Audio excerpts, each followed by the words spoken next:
Supreme court ने national green tribunal के 2017 के उस ऑर्डर को रद्द कर दिया है जिसमें एनजीटी ने शिमला के ग्रीन व कोर एरिया में निर्माण पर पाबंदी लगाई थी। प्लानिंग एरिया में 2.5 मंजिल से ज्यादा ऊंचा मकान बनाने की अनुमति नहीं थी।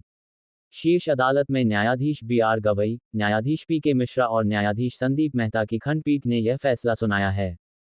पूर्व बीजेपी सरकार के शहरी विकास मंत्री सुरेश भारद्वाज ने कहा कि जयराम सरकार के शिमला डेवलपमेंट प्लान को अब सुप्रीम से भी हरी झंडी मिल गई है। सर्वोच्च न्यायालय ने राष्ट्रीय ग्रीन ट्रिब्यूनल के 2017 के उस फैसले को खारिज कर दिया है जिसमें शिमला योजना क्षेत्र में निर्माण गतिविधियों पर 2.5 मंजिल की शर्त थी। इसके साथ ही शिमला कोर व ग्रीन एरिया में भी भवन निर्माण पर पूरी तरह से रोक लगा दी थी। पूर्व शहरी मंत्री सुरेश भारद्वाज ने कहा कि शिमला शहर के लोगों को इन आदेशों की सख्त आवश्यकता थी। उन्होंने इस जनहित के फैसले के लिए उच्च न्यायालय का आभार जताया। उन्होंने कहा कि जयराम सरकार ने इस फैसले के खिलाफ अपील दायर की थी।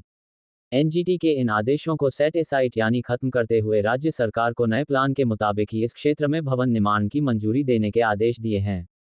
सुप्रीम कोर्ट ने 2018-19 में हिमाचल प्रदेश सरकार की ओर से दायर विशेष अनुमति याचिका SLP की सुनवाई के दौरान योगेंद्र मोहन सेन की शिकायत पर एनजीटी के 2017 के फैसले को चुनौती दी थी। इसमें शिमला योजना क्षेत्र में निर्माण गतिविधियों पर पूर्ण प्रतिबंध लगा दिया गया था। पंजाब दस्तक के लिए सुरेंद्र राणा की रिपोर्ट। लेकिन दुर्भाग्यवश जो है ये प्लान नहीं बन पाई। ये जब अर्बन डेवलपमेंट डिपार्टमेंट मेरे पास था तो अन्य शहरों की भी डेवलपमेंट प्लान हमने बनाई और शिमला की भी डेवलपमेंट प्लान जो है ये बनाई है। इसे जो है वो माननीय उच्चतम न्यायालय ने स्वीकार किया है, स्वीकारोक्ति दी है अपनी। तो उसके मुताबिक जो है वो शिमला की जनता को जो राहत मिलेगी, मैं इसके लिए शिमला की जनता को बहुत बहुत बधाई देना चाहता हूं और अपने उच्चतम न्यायालय में जो है वो हमारे जो एडवोकेट्स थे मैं उनका धन्यवाद करना चाहता हूं और साथ ही साथ जो है सुप्रीम कोर्ट का बहुत बहुत जो है आभारी हूं जिसके कारण अब यहाँ पर legitimate construction and developmental activities जो है वो संभव हो सकेंगी। सर कितना मंजिल बना पाएंगे शिमला के लोग? डिफरेंट इसमें है। कोर एरिया में जो है वो अभी तक टोटल बंद था, अब 2.5 मंजिल उसमें जो मेरी जानकारी है अभी तक, क्योंकि 1.5 साल हो गया है, याद 3.5 मंजिल बाकी जो है जो 2.5 था वहाँ 3.5 मंजिल होगा। फिर FAR में भी जो है वो उसमें दिया है और एटिक में भी जो है वो उसमें प्रोविजन किया गया है कि किस प्रकार से जो हैबिटेबल एटिक होगी उसका प्रोविजन किया है।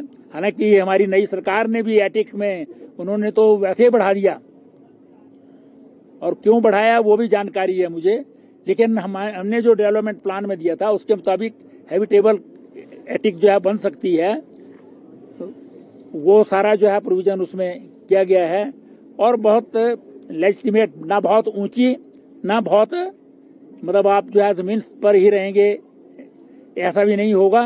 दोनों चीज़ों का ध्यान रख करके और हर चीज़ का प्रॉपरली जो है वो जो हमने एजेंसी हायर की थी उन्होंने सारा जो है सर्वे किया है उसका, कहाँ पर रास्ते होने चाहिए, रास्ते के साथ कितनी ऊंचाई होनी चाहिए, बाकी जगह जो है कितनी ऊंचाई होनी चाहिए, कहाँ पर जो है वो ग्रीन एरिया हो सकता है, कहाँ पर आपका कोर एरिया हो सकता है, कहाँ पर रिस्ट्रिक्टेड एरिया होगा, उन सब का जो है प्रावधान किया है। और ये TCP जो एक्ट है हमारा ओरिजिनल जो एक्ट है उसमें ही प्रावधान है ये डेवलपमेंट प्लान सब जगह की बनाई जाएगी। वो डेवलपमेंट प्लान जो है वो हमको इस बात का जो है वो सौभाग्य प्राप्त हुआ है कि डेवलपमेंट प्लान जो है वो हमारी सरकार के इसमें बनकर के तैयार हुई ताकि शिमला की जनता को जो है वो सहूलियत मिल सके। और